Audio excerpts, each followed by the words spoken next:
e eu gostaria aqui de deixar algumas coisas muito claras. Senhores, os dados, eles precisam ser completos e sem nenhum tipo de dificuldade de acesso. Nós estamos há 20 dias, faz mais ou menos 20 dias que eu conversei com o presidente, que nós estávamos trabalhando nesse desenvolvimento de como buscar todos os dados desde o início da pandemia. Porque os dados precisam ser consultados e compreender por dia a subida, a descida, que ação aquele gestor fez naquela cidade que fez aumentar ou diminuir, ou não teve nenhum reflexo da ação que foi feita. É claro que os somatórios estão todos disponíveis, é um BI.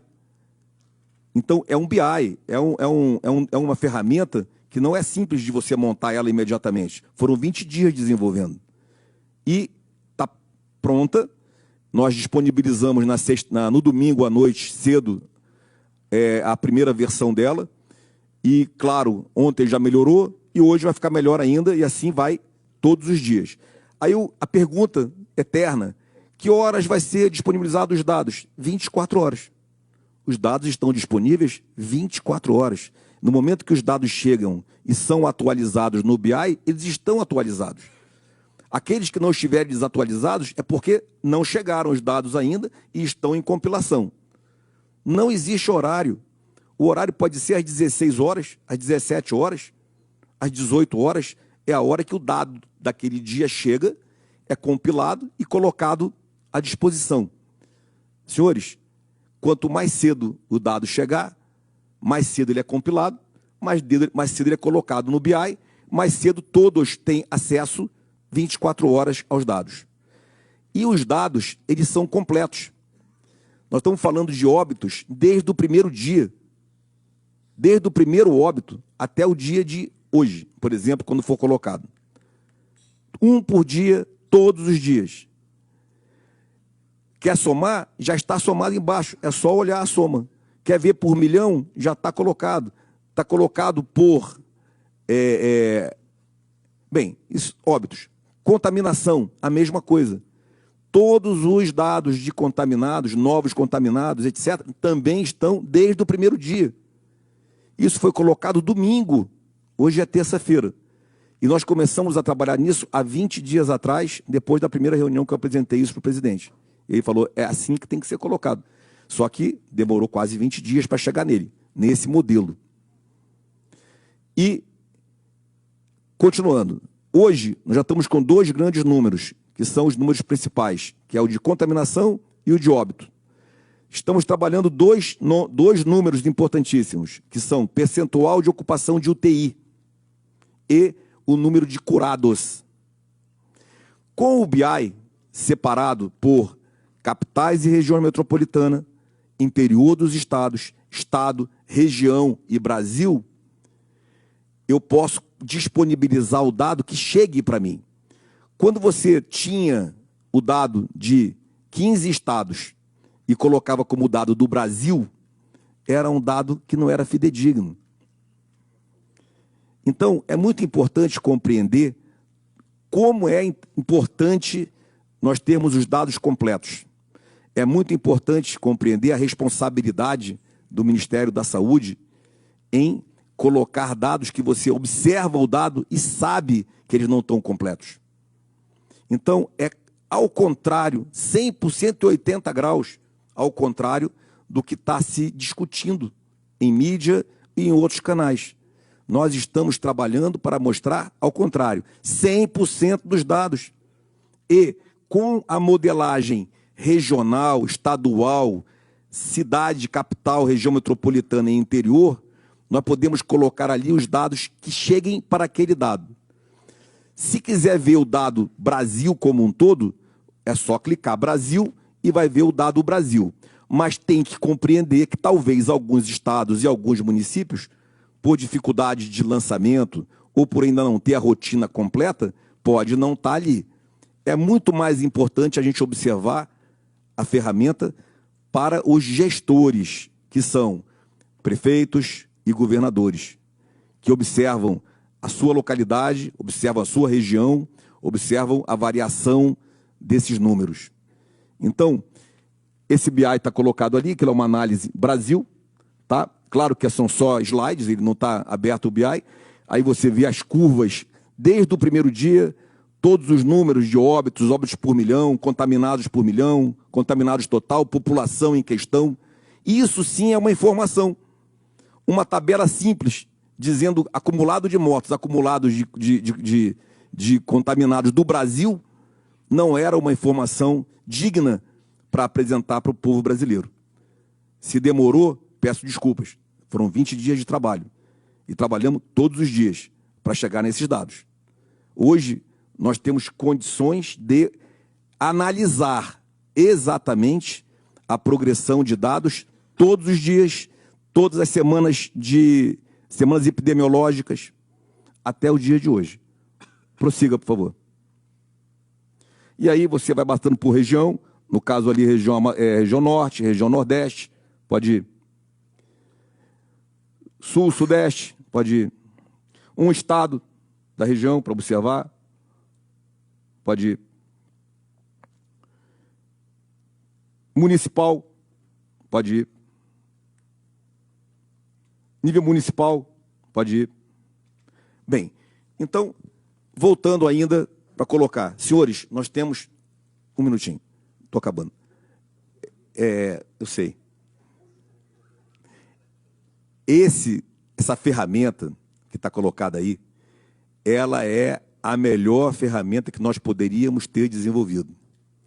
E quando isso for de conhecimento público, e as pessoas compreenderem, a mídia compreender isso, acredito que a gente vai voltar ao normal, com relação à discussão de dados. E compreender que, sim, os dados têm que ser colocados imediatamente quando cheguem para nós. E serão imediatamente disponibilizados no BI, e não tem hora para divulgar dado. Quando era uma planilha simples, somativa, você podia até marcar uma hora, porque tinha que fazer a planilha, distribuir, etc. Agora não, agora é um BI. Colocou o dado, está disponível no sistema para o Brasil e para o mundo. É nesse site. Então, continuando, e está no site do Ministério da Saúde, vai estar pelo link do site do Ministério da Saúde.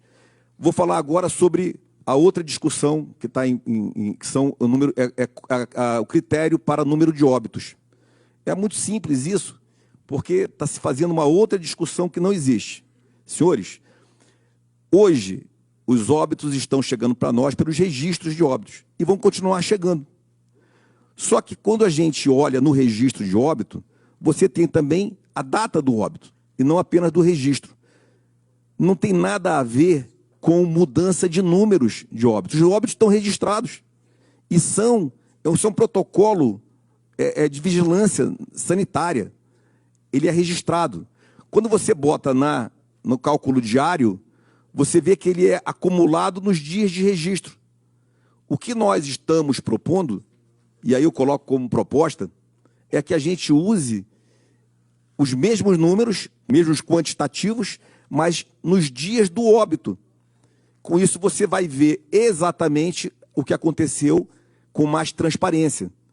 Não tem nada a ver com número de óbitos, nem número de registros, e sim o lançamento do óbito no dia que ele morreu, e não no dia que foi registrado no boletim de saúde sanitário. E vai corrigindo os anteriores. Aí você passa a observar exatamente a curva. E se você observa a verdadeira curva, você passa a entender o que aconteceu. No momento que você não tem a compreensão do que aconteceu, porque está registrado em conjunto, você acha que caiu. Opa, diminuiu os mortos em 3 dias. O que aconteceu? Nada. Só não foi registrado. Foi registrado tudo no 4º dia. O que aconteceu no 4º dia? Nada. Não aumentou, nem diminuiu. Aconteceu que foram lançados os registros. Se nós lançarmos no dia que morreu, nós temos a curva exata e permite uma gestão mais efetiva dos gestores municipais e estaduais, os verdadeiros combatentes que estão agindo nessa missão. Tá bem? Então, são 2 assuntos. Padrão de modelagem do BI e compreensão de os números nunca serão mudados. No primeiro dia que eu cheguei, apresentei para o presidente que eu tinha dúvidas sobre como estavam sendo colocados os números. As minhas dúvidas eram em cima do que estava sendo enterrado e não estava com os registros corretos para cima. Nós queríamos ver se realmente não estava sendo subnotificado e não aumentado. Nós estávamos buscando o número verdadeiro para evitar a subnotificação. Nós nunca falamos de hipernotificação. Nosso medo é que estivesse havendo subnotificação. E isso nós buscamos, trabalhamos para ter os dados reais. Todo o restante é apenas discussão, interpretação, mídia, combate, como colocou aí o ministro. Vendo aqui as inúmeras ações interministeriais que todos estão fazendo. Isso é muito importante a gente ter essa noção. É uma oportunidade da gente divulgar isso também, mostrar para toda a população brasileira a nossa direção do governo nesse combate. Então, isso é muito interessante. E, nesse momento, eu me solidarizo, como representante do Ministério da Saúde, macro aqui, com as famílias que sofreram as perdas de seus entes queridos aí nessa pandemia, famílias do Brasil como um todo, do mundo, que nós estamos acompanhando. E coloco aqui meu profundo reconhecimento aos profissionais de saúde que estão combatendo diuturnamente na frente de combate nos hospitais, nos postos de saúde, na rua, aonde tiver que ser, nos petrigues. E eu gostaria de usar aqui, mais ou menos, a quebra de protocolo que o senhor quebrou conosco lá, ainda na Operação Acolhida, e eu queria quebrar o protocolo e solicitar a todos uma salva de palmas para esse pessoal. Eu acho que isso é o mínimo que a gente pode fazer.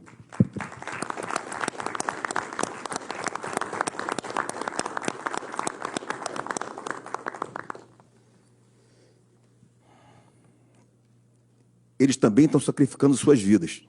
Tá? Eles estão morrendo, estão pegando a doença e morrendo. Muitos já morreram nessa missão. E antes de iniciar a minha apresentação, eu queria ressaltar também a capacidade técnica e a dedicação da equipe que eu encontrei no Ministério da Saúde. É real isso. Tenho também ali, ligado comigo, diariamente, o Conselho de Secretários de Estado, o CONAS, e o de municípios, que é o CONASEMES. Nós trabalhamos juntos, falamos todos os dias. E isso efetivamente compõe o SUS. Acreditem, eu não conhecia esse sistema, efetivamente. E eu posso afiançar aos senhores, é a melhor ferramenta que o Brasil poderia ter para enfrentar essa pandemia do Covid-19, é o SUS, o Sistema Único de Saúde que nós temos no Brasil, que é um exemplo para o mundo. E eu, antes de entrar na visão geral sobre a pandemia, eu acho que começa por aí, e depois eu entro na apresentação rapidamente, eu queria dizer que estou fazendo 4 ações diretas, macroações, no Ministério. Primeira, a transparência. A CGU já se apresentou aqui algumas ideias, mas não a CGU, TCU, PGR e todos os órgãos de controle que os senhores podem imaginar. Nós temos feito reuniões e aberto as portas e sistemas e todos serão locais no Ministério da Saúde. Qualquer momento, em qualquer senha, em qualquer atividade do Ministério da Saúde vai estar totalmente disponível e transparente para os órgãos de controle. A segunda ideia é o reforço das nossas superintendências, é recriá-las de uma maneira eficaz, porque essas superintendências nos estados elas vão dar a capilaridade da verificação das ações, do apoio aos outros projetos interministeriais que não têm como verificar o resultado na ponta da linha, apoiar com isso o Estado e o município na ponta da linha também, não só aqui a tripartite, mas chegando na ponta da linha no Estado, nos estados e municípios. E, por fim, é um trabalho de busca de acompanhar o recurso, é um estudo que nós estamos fazendo, já primeiras conversas com o ministro Paulo Guedes, mas não aprofundei, porque ainda não tive esse tempo específico, mas nós vamos acompanhar efetivamente cada real de recurso federal que é repassado para Estado e município. Isso acho que é uma obrigação do governo federal, é um esforço muito grande da população brasileira de de colocar tantos recursos à disposição dos gestores, e esse resultado tem que ser acompanhado e garantido que não haja nenhum outro tipo de desvio de finalidade ou perda desses recursos na ponta da linha, ou má aplicação. Tenho mantido todo o corpo técnico nos seus devidos lugares, então o bojo das secretarias é intocável, ela está funcionando. Já estamos com os secretários, são 6 secretarias. Hoje já tenho todos os secretários ou nomeados ou indicados, e a sua grande maioria é médica. Tenho apenas um indicado que ainda é um gestor, pela simples razão que é onde entra todo o recurso que vem para o Covid, e dali é distribuído. Então, ainda preciso ter um gestor ali, nesse momento, e que será temporário e voltará a ser um médico nos próximos 90 dias. Bem, essa é uma rápida radiografia do Ministério da Saúde hoje. Começo agora dando uma visão geral, antes de entrar ali nas apresentações, sobre como está hoje, qual é a visão hoje que eu tenho, e nós do Ministério da Saúde temos sobre a pandemia. Primeiro que o nosso país é um país continental, não precisa repetir isso todo dia, mas tem que ser falado. Nós estamos sendo, nesse momento aí, sendo transmitidos para o Brasil como um todo. Nós não podemos olhar o Brasil como apenas um ponto, como um país apenas. Nós somos um país com espaço continental, com regiões completamente distintas. Para efeito da pandemia, nós podemos separar o Brasil em Norte e Nordeste, que é a região que está mais ligada ao inverno do hemisfério norte, são as datas do hemisfério norte em termos de inverno, e ao centro-sul, sudeste, centro-oeste, que é o restante do país que está ligado mais ao inverno do hemisfério sul, que está começando agora, junho, julho e agosto. Nessa primeira etapa, nós tivemos o grande impacto na região norte e nordeste, variando apenas em 2 pontos fora da curva, que são as capitais de Rio de Janeiro e São Paulo, pela especificidade de Rio de Janeiro e São Paulo, que todos conhecem, pelo tamanho, pela pujança de relações, velocidade, links, modais de transporte, riqueza. Então, basicamente, fora da curva, Rio e São Paulo, e o restante nós estamos observando Norte e Nordeste. Nesse TO Norte, nós vemos ali que são 3 etapas. A preparação, que já aconteceu, o impacto na região da capital e região metropolitana, que já aconteceu, esse impacto já subiu e já desceu, e nós temos as curvas todas para mostrar, e agora nós temos um recrudescimento do interior desses estados. E essa é a terceira etapa, que nós consideramos, na nossa visão, o final da passagem da pandemia. Nessa terceira etapa, a estratégia ela é utilizar a estrutura já desdobrada nas capitais e regiões metropolitanas, que hoje começam a ficar ociosas. Não podem ser desmontadas nem deixar de investir. Continuamos trabalhando nessa direção para aumentar a capacidade e evacuar o pessoal do interior para tratar na cidade, com respiradores de transporte, meios aéreos ou meios terrestres. Essa é a grande estratégia. É óbvio que onde haja hospitais no interior que possam ser reforçados, claro, estamos reforçando também. Mas a estratégia principal começa em evacuar e tratar na cidade, reforçando apenas os hospitais do interior que tenham condição de atender esse reforço. É importante colocar que nas capitais principais, Manaus, Belém, Fortaleza, Recife, São Luís, Teresina, e praticamente todas elas nessa primeira linha, já aconteceu a passagem e já diminuiu bastante o número de óbitos, o percentual de ocupação de UTIs e a fila da regulação para leitos de UTI. Nós acompanhamos isso diariamente. Então, eu posso afiançar aos senhores que é assim que está acontecendo. A pandemia ela vai se espraiando. Então, quanto mais distante essas outras capitais também estejam do centro nervoso ali das grandes capitais do centro-norte, algumas capitais menores também estão ainda no meio da segunda etapa. mas o caminho fica claro. E aí faço a observação. Essa primeira etapa, que foi o Norte e Nordeste, com relação ao inverno do Norte e Nordeste, ligação viral que vem do hemisfério Norte, a nossa influenza acontece fevereiro, março e abril, teremos o Sul, com a nossa influenza que acontece em junho, julho e agosto. Por isso que as vacinas são em etapas diferentes. Nesse momento agora do Centro-Sul, como vai ser esse impacto?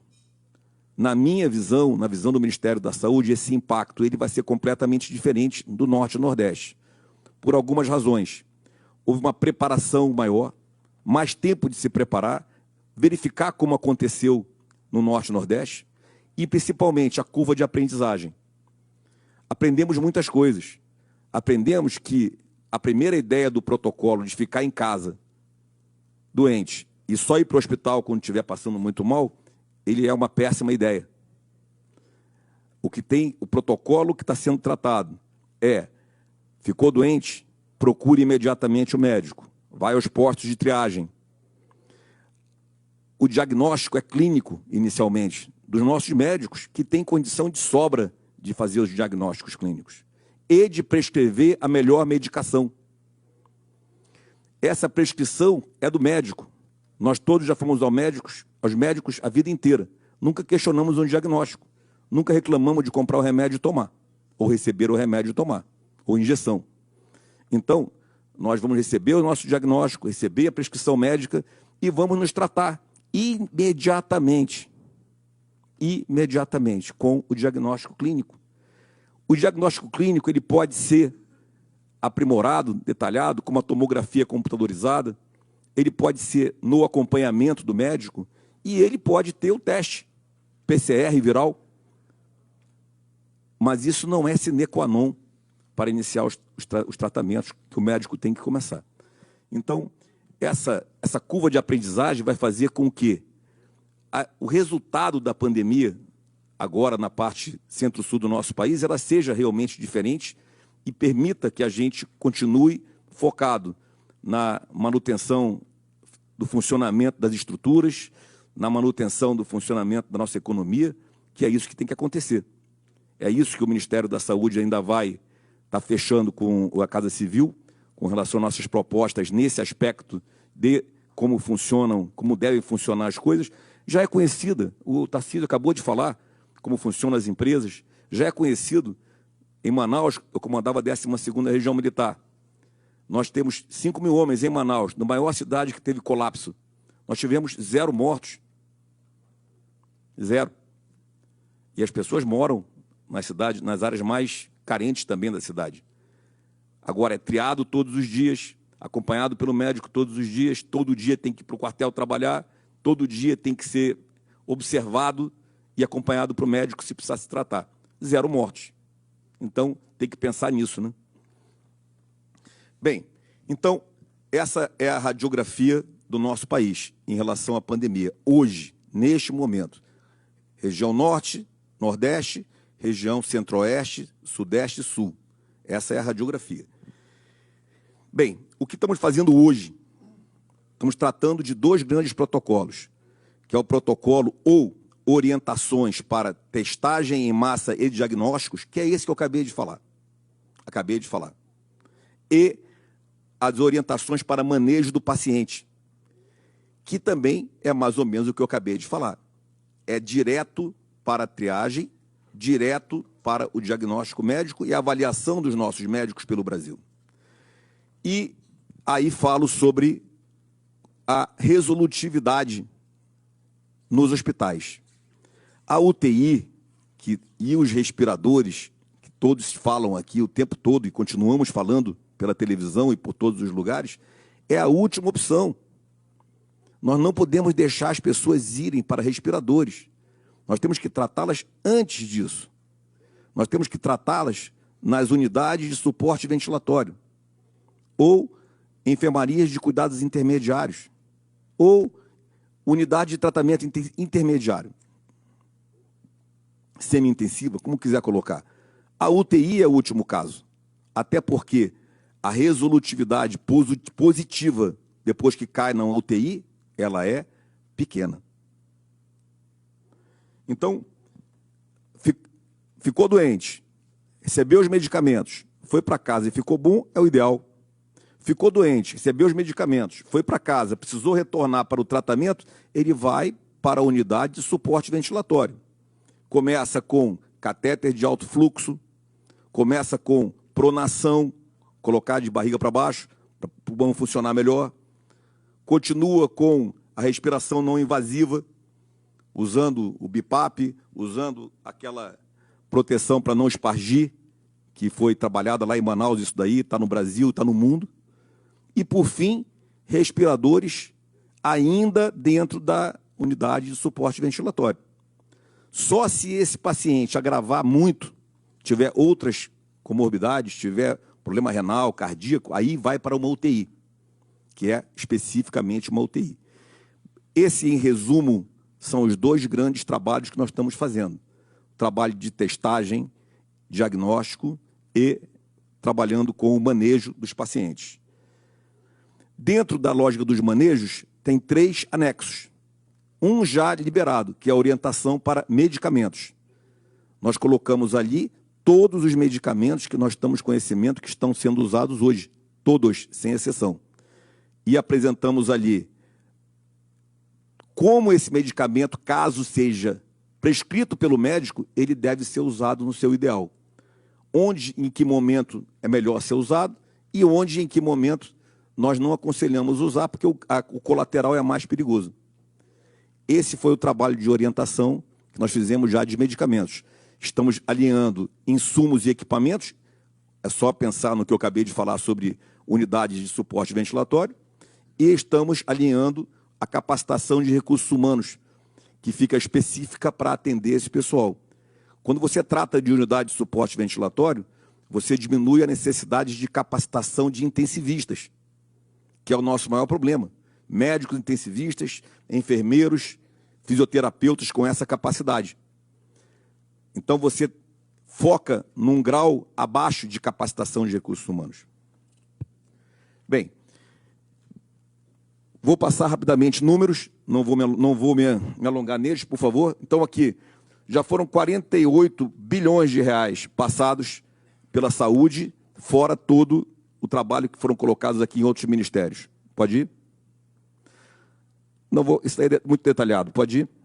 Também muito detalhado.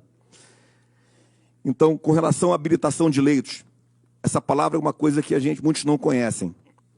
Então, o Ministério da Saúde, ele paga R$ 1.600 por dia para cada leito de UTI com novas habilitações, por dia, e paga adiantado 3 meses.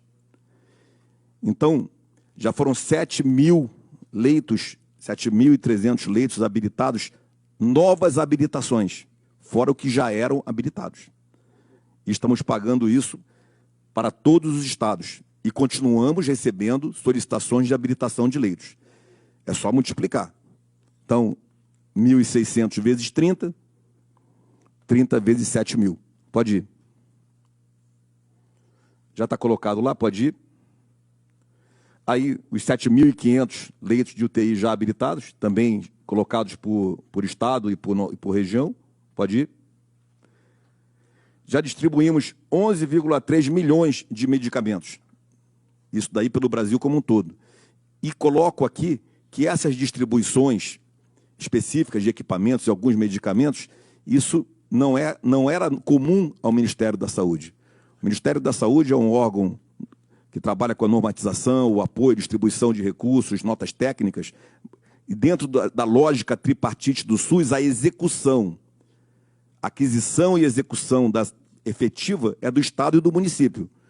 Nesse tipo de missão centralizada de combate ao Covid, algumas coisas foram centralizadas, para efeito de estoque regulador, para efeito de evitar o sobrepreço, para efeito de estados mais afastados no Norte e Nordeste, não tenham a mesma capacidade de adquirir que os estados como São Paulo, Rio de Janeiro, Minas Gerais, mais centrados na produção. Então, esse foi o motivo de algumas centralizações. E aí, obviamente, distribuições. Pode ir? Pode ir? Pode voltar um. Daqueles números, 2,9 milhões de comprimidos de cloroquina e 8,4 milhões de cápsulas de oseltamivir distribuídos. Pode ir? Já distribuímos 115 milhões de itens de EPI. É um número muito grande. 115 milhões. Isso é só o estoque regulador. Os estados e municípios compram algo também tão grande quanto isso daí. Pode ir? Aí é só detalhamento de onde estão distribuídos. Pode ir? Também é só mais uma visão. Pode ir? 10 milhões de testes também já foram distribuídos. É 5% da população testada. É uma das grandes, considerando a nossa população e o que já foi distribuído, é uma das maiores testagens que já aconteceram. Pode ir? Desses 10 milhões, 3,1 milhões de PCR. Eu acho que cabe perder 2 minutos aqui falando sobre PCR e teste rápido, até para a gente tirar essa cobertura que fica sobre isso.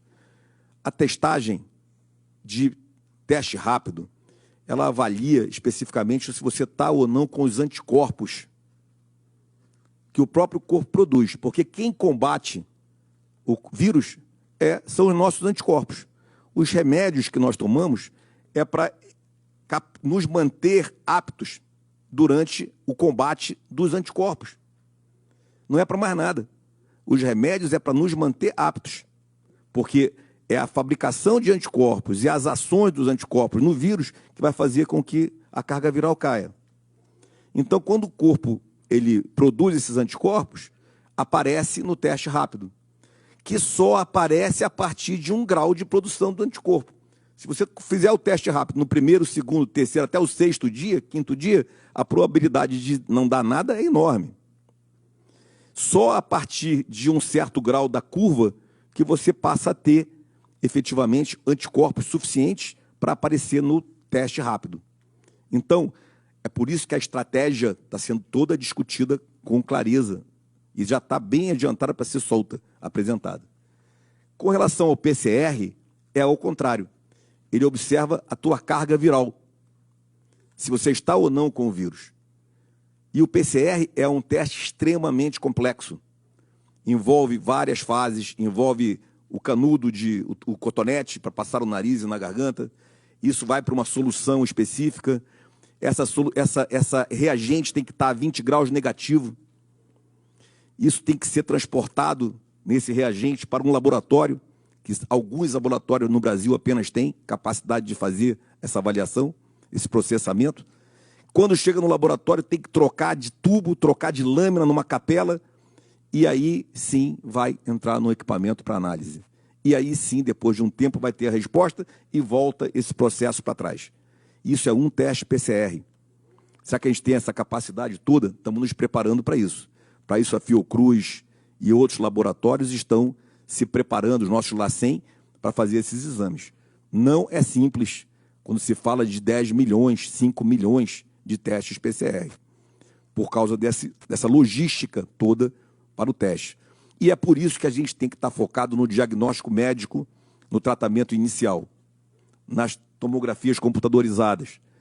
Essa é a melhor forma de combater a doença. Pode ir.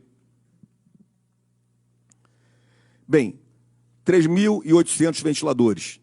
E sobre ventiladores, eu já falei que não podemos ser aí a solução do problema. Isso aí é quando nós não conseguimos resolver o problema na hora certa. Aí cai nos ventiladores. Hoje, a indústria nacional, ela praticamente já tem capacidade de suprir tudo que nós precisamos de ventiladores. Isso aí é uma vitória da indústria nacional. Temos acompanhado isso todos os dias. O Ministério da Defesa tem me apoiado fortemente nessa prospecção e nessa análise. É uma equipe que já trabalhava com produtos de defesa e foi rocada para cumprir essa missão. E a gente tem hoje a certeza, não convicção, mas a certeza de que nós temos condição de produzir todos os respiradores necessários na indústria nacional. Temos capacidade de comprar na indústria internacional, temos doações chegando, Então, para aquilo que a gente precisa, eu acredito que a gente vá produzir e distribuir na medida certa, na hora certa, para cada lugar. A estratégia que nós usamos nesses últimos 50 dias, 40 e poucos dias que nós estamos trabalhando, ela foi de uma grande rede de relacionamento humano. Então, é conduta, é análise de como está aquele estado, aquele município, a realidade naquele momento. E qual a capacidade que aquele gestor ou aquele hospital tem de colocar em funcionamento o equipamento. Foi em cima dessas análises diárias, conversas diárias, que nós pactuamos a distribuição desse equipamento, desse material. Não só respiradores, como todos os outros equipamentos e outros EPIs, etc., que nós tínhamos. Era em cima da maior demanda, do maior risco e da capacidade de utilização. Foi como nós fizemos no Norte e no Nordeste, foi como, graças ao trabalho desses gestores, e com esse apoio, é claro, que a gente reverteu o quadro. Eu acredito que o quadro das capitais e regiões metropolitanas está praticamente revertido, e isso faz parte dessa distribuição que está colocada aí. Pode ir?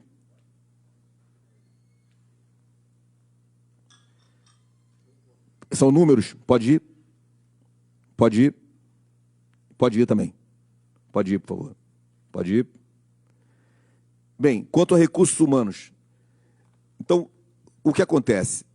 Claro que Amapá, Roraima, Amazonas e os estados mais distantes do nosso país têm maior dificuldade de ter recursos humanos à disposição de recompletar. Muitos caíram, e isso fez com que a gente teve que agir, o governo federal. E tem um programa, nós estamos com 1 milhão de profissionais de saúde que estão cadastrados no nosso programa, com um grau de capacitação. O governo ele tem apoiado diretamente os gestores na ponta da linha, com pessoal também. E toda a logística, contratação, transporte e pagamento sai dos nossos programas federais, com também ligação direta com a economia. Pode ir. Mais médicos, com 6 mil vagas preenchidas em 2020, que também foram utilizados. Pode ir. O Brasil conta comigo, já coloquei aí 1 milhão de pessoal cadastrado e já com bastante gente trabalhando. Pode ir. Força Nacional do SUS também sendo empregada. Pode ir. Pactuamos isso aí na última reunião com o CONAS e CONASEM, os estados e municípios, a implementação desses centros de referência para casos leves de Covid. Isso aí faz parte, é um nome bonito para o PETRIG, para o posto de triagem. Pode ir. A vacina para gripe. Por que a vacina para gripe é importantíssima no momento certo? Porque você evita juntar os efeitos da influenza com os efeitos do Covid. Então, é uma curva de aprendizagem. Nós temos que vacinar, adiantamos, a Damares já colocou, adiantamos as fases da vacina para poder vacinar mais rápido e evitar que isso se misture no momento que chega o Covid naquela pessoa. Pode ir? Pode ir? Bem, N programas estão... Perfeito. N programas estão sendo desenvolvidos dentro do Ministério. Eu não vou me alongar sobre eles, mas eles vão desde a telemedicina e... Pode ir, vai passar rapidamente. TeleSUS, teleconsultoria, pode ir. Para profissionais de saúde, apoio psiquiátrico, pode ir. Portal interativo, Covid-19, pode ir. Bem, antes de entrar na fatídica discussão de dados e números, que é o que a gente tem discutido hoje, essa semana toda aí, com bastante desinformação sobre o assunto, eu queria colocar aqui sobre uma notícia campeã, que são as vacinas. Então, nós temos 2 protocolos nacionais que estão sendo tratados pelo MCTIC, são protocolos, um em São Paulo, outro em Minas, e que também estão trabalhando nesse desenvolvimento, e o ministro Marcos está acompanhando isso e apoiando essas iniciativas. E nós temos Estamos estudando, junto com Fiocruz, MCTIC, Ministério da Saúde, a SVS, a Secretaria Básica, e outros profissionais de apoio, o que está acontecendo no mundo. E para cortar uma longa história, são 16 as mais promissoras possibilidades, e dentro das 16 nós elencamos 3. A melhor de todas, que nós estamos apostando as fichas, é na de Oxford, que é um desenvolvimento que está acontecendo muito concentrado lá, apoiado pela... É um programa que é de aceleramento desse processo, e nós estamos juntos, nós somos um dos participantes, já éramos participantes dele, desse conselho, desse trabalho anteriormente. Na América Latina somos o único país doador desse protocolo, e nós já estamos dentro desse protocolo. É uma vacina que pode acontecer ainda na metade do segundo semestre desse ano, e a gente está apostando muito nisso, e já estamos fazendo parte do processo para que a gente tenha o direito até de produzi-la no Brasil. Isso faz parte de um outro grande trabalho, junto com a Fiocruz e o Biomanguinhos, para que a gente produza essa vacina no Brasil, para todo o Brasil e, quiçá, para a América Latina, né? A América do Sul, desculpa. Os outros 2 é a Moderna, nos Estados Unidos, e a outra é uma chinesa, que nós também estamos monitorando e participando da forma que a gente possa colocar. Então, não é colocar todos os ovos só numa cesta, mas a principal, a de Oxford, a segunda, a dos Estados Unidos, e a terceira, a chinesa, nós estamos trabalhando. E isso é muito promissor, além das 2 nacionais.